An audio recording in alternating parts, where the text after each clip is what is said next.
Welcome.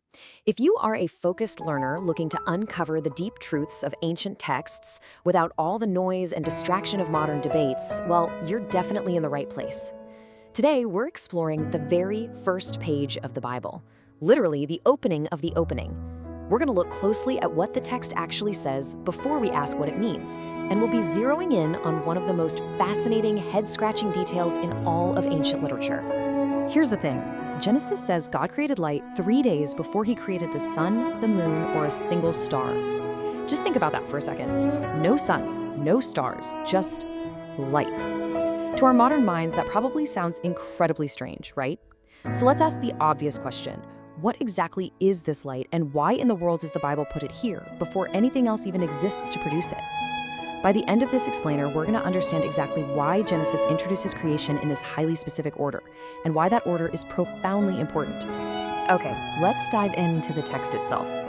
In the beginning, God created the heavens and the earth. That is the very first sentence of the Bible. And notice what it doesn't do. It doesn't start with a scientific breakdown of the universe. It doesn't even try to explain where God came from. It starts with him already present, already acting against this vast, cosmic scale backdrop. Before we even get to light or land or living things, the author really wants us to focus on exactly who is doing the creating. And this actually sets up a brilliant contrast between Genesis and the ancient world around it. See, a lot of ancient creation myths from neighboring cultures describe the world starting through profound conflict, basically a violent struggle between rival gods fighting it out to create order. But Genesis presents a remarkably different picture. There is no rival here. There's no cosmic turf war. There is simply God making a peaceful, sovereign decision to create. Creation isn't the result of a struggle. It is the pure result of divine intention. Which brings us to the condition of the world before God shapes it. The text says, "Now the earth was formless and empty, darkness was over the surface of the deep, and the Spirit of God was hovering over the waters." So before anything takes shape, the earth is described in a very specific way, unformed and unfilled. It's crucial to understand that this darkness and deep water isn't mythological chaos, and it isn't some evil force. It's really just an unfinished canvas waiting for structure. No shape, no inhabitants. And right there, in the middle of that vast, quiet scene, God's Spirit is calmly present, hovering over the waters, preparing to act. If you look closely, there is a really profound logical pattern hiding right beneath the surface of the text here. Watch what happens over the rest of this chapter, because it becomes a rhythm. God takes what is unformed and empty in step 1. In step 2, he deliberately speaks, and in step 3, the world becomes formed and filled. He literally takes what is empty and sequentially gives it fullness. It's a beautiful progression, and it sets up the underlying logic for the entire 6 days of creation. And that leads us to this majestic transition into illumination. And God said, "Let there be light," and there was light.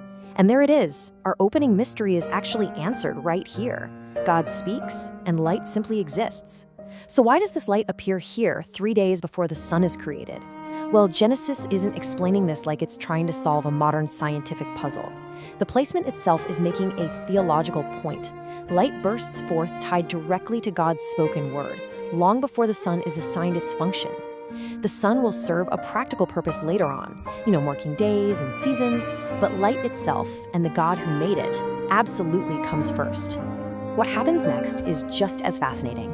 The text tells us God called the light day, and the darkness he called night. He doesn't just create the light, he names it. Now, in the ancient world, naming something is way more than just slapping a label on it. It is the ultimate act of establishing order. It's deciding exactly what things are and dictating how they relate to one another. Day and night aren't rival powers competing for dominance. They are both simply part of the perfect, peaceful order God is establishing.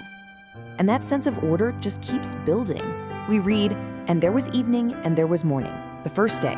You'll actually see this phrase repeat 6 times throughout the chapter. Genesis is telling this story with a very deliberate architectural structure. It isn't just a loose collection of random events. There's this rhythmic, beating repetition of evening and morning that proves every single phase builds perfectly on the last one. This first day sets the foundational pattern that the rest of the chapter will beautifully follow. So, taken all together, these first 5 verses make a massive claim, one that the rest of the entire Bible builds upon. God isn't just one force among many shaping the world. He is the sole creator whose word brings order where there was literally none. And Genesis doesn't stop to argue this point philosophically. It just shows it to us over and over in the pattern of God said and it was so. Before the sun, before the sky, before there is land or sea, there is God, speaking and being immediately answered by reality itself. But you might be wondering, what does this ancient cosmic scale passage have to do with us on a human level? Well, here is the intimate application for us today. The exact same God who spoke into an unformed, unfilled world and brought light into it is the same God who is sovereign over disorder right now.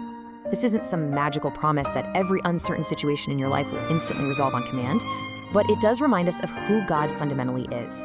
When your own circumstances feel formless, empty, or just chaotic, Genesis 1 points you right back toward the Creator, who was already there before the chaos, and who is never, ever overwhelmed by it. As we conclude our look at this narrative today, remember this. Genesis doesn't begin with the sun, the stars, or even the story of humanity. It begins with God, already present, already sovereign. That detail we started with, light existing before the sun, is definitely not an accident. It's a brilliant signal pointing to a consistent foundational theme that runs through the entire Bible. Creation depends entirely on God, not the other way around. The whole story starts with this incredibly simple, yet completely profound truth. This first day introduces light and darkness, evening and morning. But God isn't finished. The canvas is still waiting for more. So I want to leave you with this provocative thought to chew on. If God brought light to the first day simply by speaking, how will he shape the vast sky and the deep sea on the second? Make sure to join us in our next explainer as we look closely at what the text reveals next, as the Creator continues to beautifully form and fill the world. See you then.